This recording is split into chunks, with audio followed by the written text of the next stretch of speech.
ಅಯ್ಯೋ ದೇವ್ರೆ, ಎಷ್ಟ್ ತಮಾಷೆ ಆಗಿದೆ ಇದು. ಹ್ಮ್ ಏನು ನಮ್ ಗೀತಾ ಮೇಡಮ್ ಅವರು ಫುಲ್ ಬ್ಯುಸಿ ಆಗ್ಬಿಟ್ಟಿದ್ದಾರೆ ಅನ್ಸುತ್ತೆ. ಓರಿ ನೀವಾ? ಬನ್ನಿ. ಅದು ಮೊಬೈಲ್ ಅಲ್ಲಿ ಯಾವ್ದೋ ಒಂದು ರೀಲ್ಸ್ ನೋಡ್ತಾ ಇದ್ದೆ ಕಣ್ರಿ, ತುಂಬಾ ಫನ್ನಿ ಆಗಿತ್ತು, ಅದಕ್ಕೆ ನಗು ಬಂತು. ಹ್ಮ್ ಏನ್ ಯಾವಾಗ್ಲೂ ಫೋನ್ ನೋಡ್ಕೊಂಡೇ ಕೂತಿರೋದಾ? ಮೊಬೈಲ್ ಜಾಸ್ತಿ ನೋಡ್ಬೇಡ ಗೀತಾ. ಬೇಕಾದ್ರೆ ನೀನು ಒಂದಷ್ಟು ಸ್ಟೋರಿ ಬುಕ್ಸ್ ಗಳನ್ನ ತರಿಸ್ಕೊಂಡು ಓದು, ಅದು ತುಂಬಾ ಒಳ್ಳೇದು. ಪ್ರೆಗ್ನೆನ್ಸಿ ಟೈಮ್ ಅಲ್ಲಿ ಜಾಸ್ತಿ ಮೊಬೈಲ್ ನೋಡ್ಬಾರ್ದು. ರೀ, ನಾನು ಇನ್ನೇನ್ ಮಾಡು ಅಂತೀರಾ? ಮನೇಲಿ ಒಂದು ಕೆಲಸ ಮಾಡೋದಕ್ಕೂ ಬಿಡಲ್ಲ ನನ್ನ. ನನ್ಗಂತೂ ಕೂತು ಕೂತು ಬೇಜಾರಾಗತ್ತೆ. ಟಿವಿ ಎಷ್ಟು ಅಂತ ನೋಡಿದ್ರಿ, ಹಾಕಿದ ಫಿಲಮ್ಸೇ ಹಾಕ್ತಾ ಇರ್ತಾರೆ, ಅದನ್ನು ನೋಡಿ ನೋಡಿ ಬೇಜಾರಾಗ್ಬಿಟ್ಟಿದೆ. ಆದ್ರೆ ಮೊಬೈಲ್ ಅಲ್ಲಿ ರೀಲ್ಸ್ ಗಳು ಬರ್ತಾ ಇರುತ್ತಲ್ಲ, ಸ್ಕ್ರೋಲ್ ಮಾಡ್ತಾ ಇದ್ರೆ ಒಂದೊಂದು ವೆರೈಟಿ ಬರ್ತಾ ಇರುತ್ತೆ. ಅದಕ್ಕೆ ಮೊಬೈಲ್ ನೋಡ್ಕೊಂಡು ಕೂತಿರ್ತೀನಿ. ಇನ್ನೇನ್ ಮಾಡ್ಲಿ ಹೇಳಿ? ಹೌದು, ನೀವೇನ್ ಇಷ್ಟು ಬೇಗ ಬಂದಿದ್ದೀರಲ್ಲ ಇವತ್ತು? ಓ ಅದಾ, ಏನಿಲ್ಲ ಕಣೆ, ನಮ್ಮ ದೀಪ್ತಿ ಮಗಳು ಬರ್ತ್ಡೇ ಇತ್ತಲ್ಲ, ಹಂಗಾಗಿ ಸ್ವಲ್ಪ ಗಿಫ್ಟ್ ತಗೊಂಡೋಗೋಣ ಅಂತ ಬೇಗನೆ ಬಂದೆ. ಇದು ನಮ್ ಸ್ವೀಟಿ ಬರ್ತಡೇನಾ? ಹೌದು, ನಮ್ ಸ್ವೀಟಿ ಬರ್ತ್ಡೇ ನೇನೆ. ಯಾವಾಗ್ರಿ? ನಾಳೆ ಕಣೆ ಗೀತಾ. ಹೌದಾ? ಈ ವಿಷಯ ಮೊದ್ಲೇ ಹೇಳ್ಬೇಕು ತಾನೇ. ಮಮ್ಮಿ ಡ್ಯಾಡಿ ಎಲ್ಲ ನಿನ್ನೆ ಹೋದ್ರು, ಅವ್ರು ನೆನ್ಸ್ಕೋಬೋದಿತ್ತಲ್ವಾ, ಬರ್ತಡೇ ಮುಗಿಸ್ಕೊಂಡು ಹೋಗ್ತಾ ಇದ್ರು. ನಾನು ಗೊತ್ತಾಗಿದ್ದೇನೆ ಬೆಳಿಗ್ಗೆ, ಅದು ನಾನು ರಿಮೈಂಡರ್ ಇಟ್ಕೊಂಡಿದ್ದೆ ನನ್ ಸೊಸೆ ಬರ್ತಡೇ ಯಾವತ್ತು ಅನ್ನೋದನ್ನ, ಹಂಗಾಗಿ ನನಗ್ ಗೊತ್ತಾಯ್ತು. ಅದು ಹೋಗ್ಲಿ, ನಾನೆಲ್ಲ ಡ್ರೆಸ್ ಕಾಲ್ಗೆಜಿ ಎಲ್ಲ ತಗೊಂಡ್ ಬಂದಿದ್ದೀನಿ, ಬಟ್ ನಮ್ ದೀಪ್ತಿಗೆ ನೆನಪಿಲ್ಲ ಸ್ವೀಟಿ ಬರ್ತಡೇ ಅಂತ. ಹೌದ್ ಬಿಡ್ರಿ, ಪಾಪ ಅವಳಿಗೂ ಯೋಚನೆ, ಗಂಡ ಮನೆ ಸಂಸಾರ ಅನ್ಕೊಂಡಿದ್ದವಳು ಈಗ ಸಡನ್ ಆಗಿ ಎಲ್ಲಾನು ಕಳ್ಕೊಂಡಾಗ ಎಷ್ಟು ಬೇಜಾರಾಗುತ್ತೆ. ಅವಳ ನಮ್ಮ ಮುಂದೆ ನಗ್ನಗ್ತಾ ಇರ್ಬೋದು, ಏನು ಆಗೇ ಇಲ್ಲ, ನಾನೆಲ್ಲ ನಿಭಾಯಿಸ್ಕೊಂಡು ಹೋಗ್ತೀನಿ ಅಂತ. ಬಟ್ ಆದ್ರೆ ಅವಳ ಮನ್ಸಲ್ಲಿರೋ ನೋವು ಅದನ್ನ ಯಾರ ತ ಹೇಳ್ಕೊತಾಳೆ ಹೇಳಿ? ಅದಕ್ಕೆ ಮೋಸ್ಟ್ಲಿ ಎಲ್ಲ ಮರ್ತ್ ಬಿಟ್ಟಿದ್ದಾಳೆ ಅನ್ಸುತ್ತೆ. ಹೋಗ್ಲಿ ಬಿಡಿ. ಇಲ್ಲಿ ಡ್ರೆಸ್ ತೋರಿಸ್ತೀನಿ, ನನಗ್ ತೋರ್ಸಲ್ವಾ ನೀವು? ಇಲ್ಲ ಇಲ್ಲ, ಅದನ್ನಾಗ್ಲೇ ಸ್ವೀಟಿ ಅಜ್ಜಿ ತಾತನ್ ತೋರಿಸ್ತೀನಿ ಅಂತ ತಗೊಂಡೋದ್ಲು. ಇರ್ಲಿ, ಅವ್ಳು ತೋರ್ಸ್ಕೊಂಡ್ ಬರ್ಲಿ, ಆಮೇಲೆ ತಗೊಂಬಂದ್ ನಿಮ್ಗೂ ತೋರ್ಸೋದಕ್ಕೆ ಹೇಳ್ತೀನಿ. ಅಲ್ಲ ರೀ, ನನ್ಗಾದ್ರೂ ಒಂದ್ ಫೋನ್ ಮಾಡಿದ್ರೆ ವಿಡಿಯೋ ಕಾಲ್ ಅಲ್ಲಿ ನಾನೇ ಸೆಲೆಕ್ಟ್ ಮಾಡ್ತಿದ್ನಾ? ಅಯ್ಯೋ ಸಡನ್ ಆಗಿ ಅದೆಲ್ಲ ನೆನಪು ಆಗ್ಲಿಲ್ಲ ಗೀತಾ. ನಾನೇ ಹೋಗಿದ್ನಲ್ಲ ಶಾಪ್ಗೆ, ಅಲ್ಲಿ ತೋರ್ಸೋರು ಇರ್ತಾರಲ್ಲ, ಅವ್ರ ಹತ್ರನೇ ಸ್ವಲ್ಪ ಸಜೆಷನ್ ತಗೊಂಡು ಚೆನ್ನಾಗಿರೋದೇ ತಗೊಂಡ್ ಬಂದಿದ್ದೀನಿ. ದೀಪ್ತಿ ಕೂಡ ಇಷ್ಟಪಟ್ಲು. ಹೋಗ್ಲಿ ಬಿಡಿ, ಪರವಾಗಿಲ್ಲ. ಗಂಗು, ಇವತ್ತಂತೂ ಸಿಕ್ಕಾಪಟ್ಟೆ ಟೈರ್ಡ್ ಆಗ್ಬಿಟ್ಟಿದೆ ನನ್ಗಂತೂ. ಹೌದೇನ್ರಿ? ಅಲ್ಲ ರೀ, ಯಾಕ್ರಿ ಎಲ್ಲಾ ಕೆಲ್ಸನೂ ಮೈ ಮೇಲೆ ಹಾಕೊಂಡ್ ಮಾಡಕ್ ಹೋಗ್ತೀರಾ? ನಮ್ ಆದಿತ್ಯಂಗು ಹೇಳಿ, ಅವ್ನ್ ಮಾಡ್ಕೋತಾನೆ. ನೀವ್ ಸುಮ್ನೆ ಆಫೀಸಲ್ಲಿ ಕುತ್ಕೊಂಡು ಸ್ವಲ್ಪ ಗೈಡ್ ಮಾಡಿದ್ರೆ ಸಾಕು ಅವ್ನಿಗೆ. ಅದು ಬಿಟ್ಟು ನೀವೆಲ್ಲಾ ಕೆಲ್ಸನೂ ಹಾಕೊಂಡು ತಲೆ ಮೇಲೆ ಯಾಕೆ ಕೆಲ್ಸ ಮಾಡ್ಬೇಕು ಹೇಳಿ? ಬರ್ತಾ ಬರ್ತಾ ಏನ್ ಹುಡುಗ ಆಗ್ತೀರೇನ್ರಿ ನೀವು? ವಯಸ್ಸಾಗ್ತಾ ಇದೆ ರೀ, ಇವಾಗ ಶಕ್ತಿ ಸ್ವಲ್ಪ ಕಡಿಮೆ ಆಗ್ತಾ ಇರುತ್ತೆ. ಈ ಟೈಮಲ್ಲಿ ರೆಸ್ಟ್ ಅಲ್ಲಿ ಇರ್ಬೇಕು ಅಂತ ಗವರ್ಮೆಂಟ್ ಅಫಿಷಿಯಲ್ಸ್ ಗಳಿಗೆ ಇಷ್ಟು ವರ್ಷ ಆದ್ಮೇಲೆ ರಿಟೈರ್ಮೆಂಟ್ ಅಂತ ಕೊಡ್ತಾರೆ. ಅಂತದ್ರಲ್ಲಿ ನೀವ್ ಇನ್ನೂ ಮೈ ಮೇಲೆಲ್ಲ ಕೆಲ್ಸ ಹಾಕೊಂಡ್ ಮಾಡಕ್ ಹೋಗ್ತಿರಲ್ಲ. ನಮ್ಮ ಆದಿತ್ಯ ಅಲ್ವಾ, ಅವ್ನ್ ಹೇಳ್ಕೊಂಡ್ ಸುಮ್ನೆ ಇದ್ಬಿಡಿ. ಅಯ್ಯೋ, ನನ್ಗೇನ್ ಕಷ್ಟ ಆಗ್ತಾ ಇಲ್ಲ ಕಣೆ, ನಾನು ಪರವಾಗಿಲ್ಲ ಮಾಡ್ಕೊಂಡು ಹೋಗ್ತಾ ಇದೀನಿ. ಬಟ್ ಸ್ವಲ್ಪ ಸುಸ್ತು, ಅದೇನೇನೆ ಸ್ವಲ್ಪ ಇಮ್ಯುನಿಟಿ ಪವರ್ ಕಮ್ಮಿ ಆಗಿದೆಯಲ್ಲ, ಹಂಗಾಗಿ ಸ್ವಲ್ಪ ಟಯರ್ಡ್ ಅನ್ಸುತ್ತೆ ಅಷ್ಟೇ, ಬೇರೆ ಏನು ಇಲ್ಲ. ಏನಪ್ಪ, ಏನಾದ್ರೂ ಹೇಳಿದ್ರೆ ಏನಾದ್ರೂ ಒಂದ್ ಹೇಳ್ಬಿಡ್ತೀರಾ. ಆದ್ರೂ ನೀವು ಸ್ವಲ್ಪ ಹೆಲ್ತ್ ಕಡೆ ಗಮನ ಕೊಡಿ. ಸಾಕ್, ಇಷ್ಟು ವರ್ಷ ದುಡ್ದು ಇಷ್ಟೆಲ್ಲ ಮಾಡಿದೀರಾ, ಇನ್ನೂ ದುಡಿತೀನಿ ಅಂತ ಅಂದ್ರೆ ಅದ್ ಸರಿ ಹೋಗಲ್ಲ ಕಣ್ರಿ. ನೋಡ್ಬಂಗು, ನನ್ ಕೈಲಿ ಎಲ್ಲಿವರೆಗೂ ಸಾಧ್ಯನೋ ಅಲ್ಲಿವರೆಗೂ ಮಾಡ್ತೀನಿ. ನನ್ ಕೈ ನಿಂತಂತ ಕಾಲಕ್ಕೆ ನನ್ ಮಗಂಗೆ ಇಲ್ಲ ಕಣಪ್ಪ, ನನ್ ಕೈಲಿ ಆಗದೇ ಇಲ್ಲ ಅಂತ ಹೇಳಿ ಜವಾಬ್ದಾರಿ ಎಲ್ಲ ಅವ್ನ್ ಕೊಡ್ತೀನಿ. ಓಕೆನಾ? ಸರಿ ರೀ, ಆಯ್ತು. ನಾನ್ ಹೇಳಿದ್ರೆ ನನ್ ಮಾತ್ ಕೇಳ್ತೀರಾ ನೀವು? ನಿಮ್ಗ್ ತಿಳ್ದಂಗ್ ನೀವ್ ಮಾಡ್ಕೊಳ್ಳಿ. ಆಮೇಲೆ ರೀ, ನಮ್ ದೀಪ್ತಿಗ್ ಏನಾದ್ರೂ ಒಂದು ವ್ಯವಸ್ಥೆ ಮಾಡ್ಬೇಕಿತ್ತು ಕಣ್ರಿ. ಏನಾಗಿದೆ? ನಮ್ ದೀಪ್ತಿ ಆರಾಮಾಗಿ ಇರ್ಲಿ ಬಿಡು ಮನೇಲಿ. ನಮ್ಗೆ ಇಷ್ಟೊಂದ್ ಬೇಕಾದಷ್ಟು ಆಸ್ತಿ ಐತೆ, ಅವಳು ಯಾಕೆ ಹೊರಗಡೆ ಹೋಗಿ ದುಡಿಬೇಕು ಹೇಳು? ರೀ, ನೀವಂಗ್ ಅಂತೀರಾ, ಆದ್ರೆ ಅವಳು ಯಾವ ತರ ಅನ್ನೋದು ನನಗ್ ಗೊತ್ತಿಲ್ವಾ? ನೋಡಿ, ನಮ್ ದೀಪ್ತಿಗೆ ಅವಳು ಸ್ವಂತ ಕಾಲ್ ಮೇಲೆ ನಿಂತ್ಕೊಂಡು ದುಡಿಬೇಕು ಅನ್ನೋ ಹಠ ಛಲ ತುಂಬಾ ಇದೆ. ನೋಡಿ, ಅವಳ ಜೊತೆ ಸ್ವಲ್ಪ ಮಾತಾಡಿ ಏನ್ ಮಾಡ್ತಾಳೆ ಅಂತ ತಿಳ್ಕೊಂಡು ಅದಕ್ಕೊಂದು ವ್ಯವಸ್ಥೆ ಮಾಡ್ಕೊಡ್ರಿ. ಯಾಕಂದ್ರೆ ಇವತ್ತಿದ್ದಂಗ್ ನಾಳೆ ಇರಲ್ಲ ನೋಡಿ. ನಾಳೆ ಏನಾಗುತ್ತೋ ಯಾರು ಗೊತ್ತು. ನಾವ್ ಇದ್ದಾಗೇನೆ ಅವ್ಳಿಗೊಂದು ಜೀವನ ಮಾಡೋದಕ್ಕೆ ಒಂದು ಆಧಾರ ಅಂತ ಮಾಡ್ಕೊಟ್ಬಿಟ್ರೆ ನಮ್ಗೂ ನೆಮ್ಮದಿ, ಅವಳಿಗೂ ನೆಮ್ಮದಿ. ಹೌದೌದು, ನೀನ್ ಹೇಳೋದೇನೋ ಕರೆಕ್ಟ್. ನೋಡ್ತೀನಿ ಬಿಡು, ದೀಪ್ತಿ ಹತ್ರ ಮಾತಾಡ್ತೀನಿ. ಮತ್ತೆ ಇನ್ನೇನ್ ಸಮಾಚಾರ?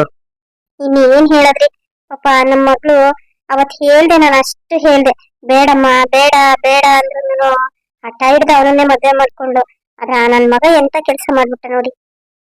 ಬಿಡು ಗಂಗು, ಹೋಗ್ಲಿ. ಅದನ್ನ ಎಷ್ಟು ಅಂತ ಹೇಳ್ತೀಯ? ಈಗ ಆಗಿದ್ದೆಲ್ಲ ಆಗೋಯ್ತು. ನಾವು ಮಾತಾಡಿದ ಮಾತ್ರಕ್ಕೆ ಆಗಿರೋದೆಲ್ಲ ಬದಲಾಗುತ್ತಾ ಹೇಳು?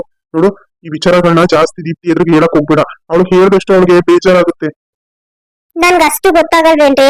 ನಾನೇ ಅವಳ ಹತ್ರ ಹೇಳಕ್ ಹೋಗಿಲ್ಲ, ನಿಮ್ಮ ಹತ್ರ ಹೇಳ್ದೆ ಅಷ್ಟೇ, ಬಿಡಿ ಹೋಗ್ಲಿ. ಅಜ್ಜಿ, ತಾತ, ಇಲ್ಲಿ ನೋಡಿ ನಾನು ಏನ್ ತಗೊಂಡ್ಬಂದಿದ್ದೀನಿ. ಬಾರ ಮೊಮ್ಮಗ್ಳೆ, ಬಾರೆ ಬಾರೆ, ನಿನ್ ತಡೆ ಮೇಲೆ ಕುತ್ಕೋ, ಬಾ ಮಗ್ಳೆ. ಇದೇನಮ್ಮ ಇದು? ಕಾಲ್ಗೆಜ್ಜೆ, ಫ್ರಾಕು ಯಾರ್ ತಂದ್ಕೊಟ್ಟಿದ್ದು? ಅಜ್ಜಿ, ನೀನ್ ನನ್ ಬರ್ತಡೇ ಮರ್ತಿ ಬಿಟ್ಟಿದ್ಯಾ? ಮಾವ ತಂದ್ಕೊಟ್ಟಿದ್ದು. ಆದಿಮಾವ ನನ್ ಬರ್ತ್ಡೇ ಅಲ್ವಾ ನಾಳೆ, ಅದಕ್ಕೆ ಕಾಲ್ಗೆಜ್ಜೆ ಬಟ್ಟೆ ಎಲ್ಲ ತಗೊಂಡ್ಬಂದ್ ಕೊಟ್ಟಿದ್ದಾರೆ.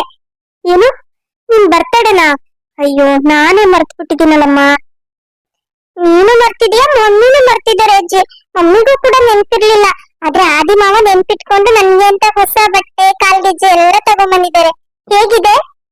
ತುಂಬಾ ಚೆನ್ನಾಗಿದೆ ಅಮ್ಮ, ತುಂಬಾ ಚೆನ್ನಾಗಿದೆ. ಕಾಲ್ಗೆಜ್ಜೆ ಫ್ರಾಕು ಎಲ್ಲ ಚೆನ್ನಾಗಿದೆ ಬಿಡು.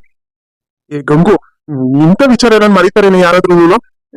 ನೀನೊಬ್ಳು ನೋಡು, ನನ್ನ ಮೊಮ್ಮಗಳಿಗೆ ನಾಳೆ ಬರ್ತಡೇ ಅಲ್ವಾ, ನಾಳೆ ಬೆಳಿಗ್ಗೆನೆ ಹೋಗಿ ಏನಾದ್ರೂ ಗಿಫ್ಟ್ ತಗೊಂಬರೋಣ, ಓಕೆನಾ? ಸರಿ ರೀ, ಆಯ್ತು, ಹೋಗಿ ತಗೊಂಬರೋಣ ಬಿಡಿ. ಸ್ವೀಟಿ ಬಂಗಾರ, ನಿನ್ ಬರ್ತಡೆಗೆ ಏನ್ ಗಿಫ್ಟ್ ಬೇಕು? ಅಜ್ಜಿ ಅಜ್ಜಿ, ನನ್ ಕಾರ್ ಕೊಡ್ಸಜ್ಜಿ. ಅದೇ ಕಾರಲ್ಲಿ ಕುತ್ಕೊಂಡು ಝೀ ಅಂತ ಹೋಗ್ತಾರಲ್ಲ, ಆತರ ನನ್ಗೆ ಕಾರ್ ಕೊಡ್ಸು ಅಜ್ಜಿ. ಕಾರ? ಸರಿ ಆಯ್ತು, ನನ್ ಕಡೆಯಿಂದ ನಿಮ್ಗೊಂದ್ ಕಾರ್ ಕೊಡಿಸ್ತೀನಿ, ಓಕೆನಾ? ಸರಿ ಅಜ್ಜಿ, ಥ್ಯಾಂಕ್ ಯು ಅಜ್ಜಿ. ಗಂಗು, ನಾನ್ ನನ್ನ ಮೊಮ್ಮಗಳಿಗೆ ಏನಾದ್ರೂ ಗೋಲ್ಡ್ ಅಲ್ಲಿ ಏನಾದ್ರೂ ಪರ್ಚೇಸ್ ಮಾಡ್ಕೊಡೋಣ ಅಂತ ಅನ್ಕೊಂಡಿದೀನಿ.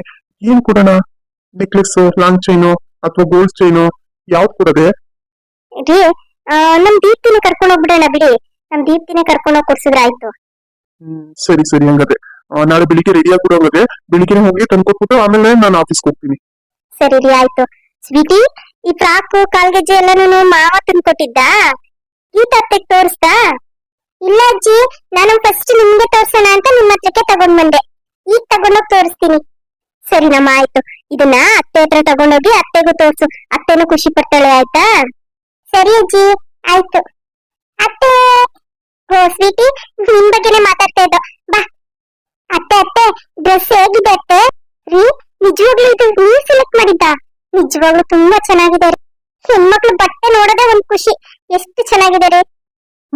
ಮತ್ತೆ ಯಾರು ಸೆಲೆಕ್ಟ್ ಮಾಡಿರೋದು? ನಾನ್ ಸೆಲೆಕ್ಟ್ ಮಾಡಿರೋದು, ಅದಕ್ಕೆ ಇಷ್ಟು ಬ್ಯೂಟಿಫುಲ್ ಆಗಿರೋದು. ಹೌದು. ಸ್ವೀಟಿ, ಅಮ್ಮ ಏನ್ ಮಾಡ್ತಿದ್ಲು?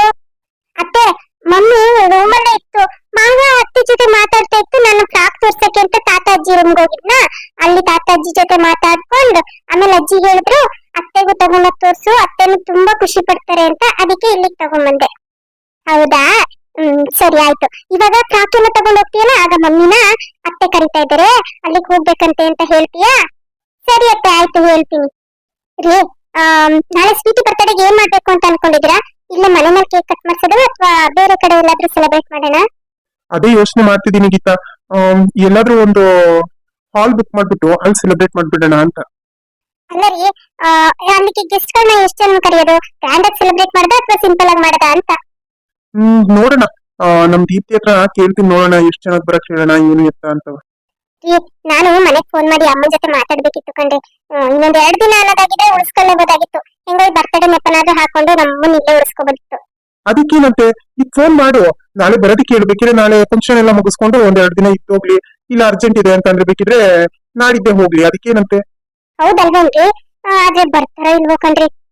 ನೀನೇ ಬರ್ತಾರೋ ಇಲ್ವೋ ಅಂತ ಯೋಚನೆ ಮಾಡ್ತೀಯಲ್ಲ, ಫೋನ್ ಮಾಡಿ ಬರೋದಕ್ಕೆ ಹೇಳು. ಆಮೇಲೆ ನಿಮ್ಮ ಅಣ್ಣ ಅದಕ್ಕೆ ಬರಕ್ ಹೇಳು.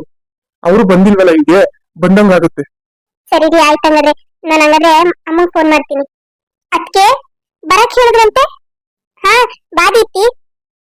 ಯಾಕದ್ಕೆ, ಏನಾಯ್ತು? ಕೂತ್ಕೋದಿತ್ತಿ, ಸ್ವಲ್ಪ ಮಾತಾಡ್ಬೇಕಾಗಿತ್ತು.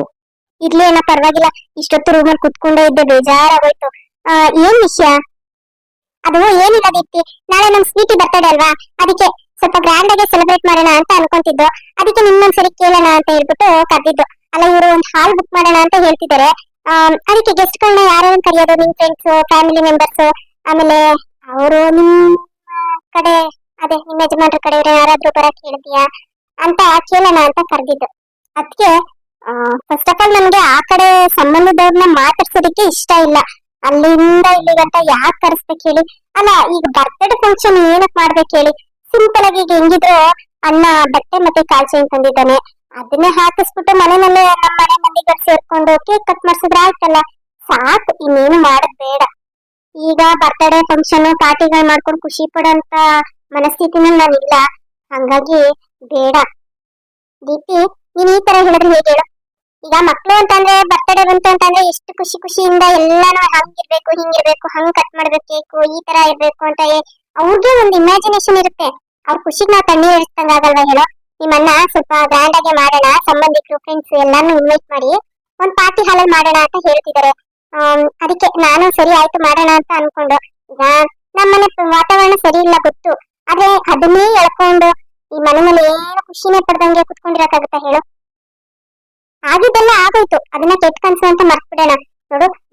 ಮಾತ್ರ ಹೇಳ್ಬೇಡ. ನಾವೆಲ್ಲಾನು ಅರೇಂಜ್ ಮಾಡ್ತೀವಿ. ನಿಮ್ಮ ಅಣ್ಣ ಇದಾರೆ, ನಾನಿದ್ದೀನಿ, ನಾವೆಲ್ಲ ಅರೇಂಜ್ ಮಾಡ್ತೀವಿ. ನೀನು ಖುಷಿ ಖುಷಿಯಿಂದ ಇದ್ರೆ ಅಷ್ಟೇ ಸಾಕು. ಸರಿ ಅದಕ್ಕೆ ಆಯ್ತು, ನಿಮ್ ಇಷ್ಟ. ನೀವ್ ಹೇಗ್ ಮಾಡ್ತೀರಾ ಹಾಗ್ ಮಾಡಿ. ನಾನ್ ಮಾತ್ರ ಬೇಡ ಅಂತಾನೆ ಹೇಳ್ತೀನಪ್ಪ. ಆದ್ರೂ ನೀವ್ ಮಾಡ್ತೀನಿ ಅಂತಂದ್ರೆ ಇನ್ನೇನ್ ಮಾಡಕ್ಕಾಗುತ್ತೆ, ಮಾಡೋಣ ಬಿಡಿ. ಸರಿ ಆಯ್ತು. ನಿಮ್ ಕಡೆಯಿಂದ ಎಷ್ಟು ಜನ ಕರಿತೀಯಾ? ಏನಿಲ್ಲ ಅದಕ್ಕೆ, ನನ್ ಕಡೆಯಿಂದ ಯಾರಿಲ್ಲ, ಒಂದು 5-6 ಜನ ಫ್ರೆಂಡ್ಸ್ ಬರಕ್ ಹೇಳ್ತೀನಿ. ಇನ್ ಮಿಕ್ಕಿದ್ದೆಲ್ಲ ನಿಮ್ಗೆ ಬಿಟ್ಟಿದ್ದು. ಸರಿ ಆಯ್ತು ದೀಪ್ತಿ, ನಾವೆಲ್ಲ ರೆಡಿ ಮಾಡ್ತೀವಿ ಬಿಡು. ಸರಿ ಏನಾಗಿದ್ರೆ ನಾನ್ ರೂಮ್ಗೆ ಹೋಗ್ತೀನಿ. ರೀ, ನಮ್ ದೀಪ್ತಿ ಮಾತಾಡಿದ್ ನೋಡಿದ್ರೆ ಅವಳಿಗಿನ್ನ ಬೇಜಾರ್ ಕಮ್ಮಿ ಆಗಿಲ್ಲ ಅಂತ ಅನ್ಸುತ್ತೆ. ಇನ್ನು ಮನ್ಸಲ್ಲಿ ಅದನ್ನೇ ಇಟ್ಕೊಂಡು ಕೊರಗ್ತಿದ್ದಾಳೆ. ಏನ್ ಮಾಡಕ್ಕಾಗುತ್ತೆ, ಮನ್ಸು ಬದಲಾಗೋದಕ್ಕೆ ಸ್ವಲ್ಪ ಟೈಮ್ ಹಿಡಿಯುತ್ತೆ. ಯಾವ್ದೇ ಆದ್ರೂ ಸಡನ್ ಆಗಿ ಮರ್ತ್ಬಿಡಕ್ ಆಗಲ್ಲ ಅಲ್ವಾ. ಇಷ್ಟು ವರ್ಷದಿಂದ ಜೊತೆಲಿದ್ದು ಈಗ ಸಡನ್ ಆಗಿ ಈ ತರ ಆಯ್ತು ಅಂದಾಗ ಅದನ್ನ ಮರೆಯೋದ್ ಸ್ವಲ್ಪ ಕಷ್ಟನೇನೆ. ನೋಡೋಣ ಬಿಡು, ಕಾಲಕ್ರಮೇಣ ಎಲ್ಲ ಬದಲಾಗುತ್ತೆ. ಅವಳ ಮನ್ಸು ತಿಳಿಯಾಗುತ್ತೆ, ಎಲ್ಲಾನು ಮರ್ತು ಅವಳು ಹೊಸ ಜೀವನ ಸ್ಟಾರ್ಟ್ ಮಾಡ್ತಾಳೆ ಅನ್ನೋ ನಂಬಿಕೆ ನನ್ಗಿದೆ. ಸರಿ ರೀ, ಆಯ್ತು ಆಗಿದ್ರೆ ನಾನು ಹಾಗಾದ್ರೆ ಅಮ್ಮಂಗೆಲ್ಲ ಫೋನ್ ಮಾಡಿ ವಿಚಾರಿಸ್ತೀನಿ. ಬರಕಾದ್ರೆ ಬಂದೇ ಬಿಡಿ ಅಂತ ಹೇಳ್ತೀನಿ. ಸರಿ ಸರಿ, ನಿನ್ಗೆ ಯಾರ್ಯಾರು ಬೇಕೋ ಅವ್ರನ್ನೆಲ್ಲ ಕರಿ. ಆಮೇಲೆ ನಾನು ಅಪ್ಪ ಅಮ್ಮನ ಜೊತೆ ಮಾತಾಡ್ತೀನಿ ಯಾರ್ಯಾರು ಕರಿಯೋದು ಅಂತ ಹೇಳಿ. ಸ್ವಲ್ಪ ಗ್ರ್ಯಾಂಡ್ ಆಗಿ ಮಾಡೋಣ. ಯಾಕಂದ್ರೆ ನಮ್ಮನೆಲ್ಲ ಸಜ್ಜಿತ ವಾತಾವರಣದಲ್ಲಿ ಎಲ್ಲರೂ ಬೇಜಾರಲ್ಲೇ ಇದ್ದಾರೆ. ಇನ್ನೊಂದು ಪ್ರೆಗ್ನೆಂಟ್ ಅನ್ನೋ ಒಂದು ಖುಷಿ, ಅದ್ರ ಜೊತೆಗೆ ಇದೊಂದು ಬರ್ತ್ಡೇ ಪಾರ್ಟಿ ಸೆಲೆಬ್ರೇಟ್ ಮಾಡಿದ್ರೆ ಎಲ್ಲರಿಗೂ ಒಂದ್ ಸ್ವಲ್ಪ ಖುಷಿ ಆಗುತ್ತೆ. ಸರಿ ರೀ, ಆಯ್ತು.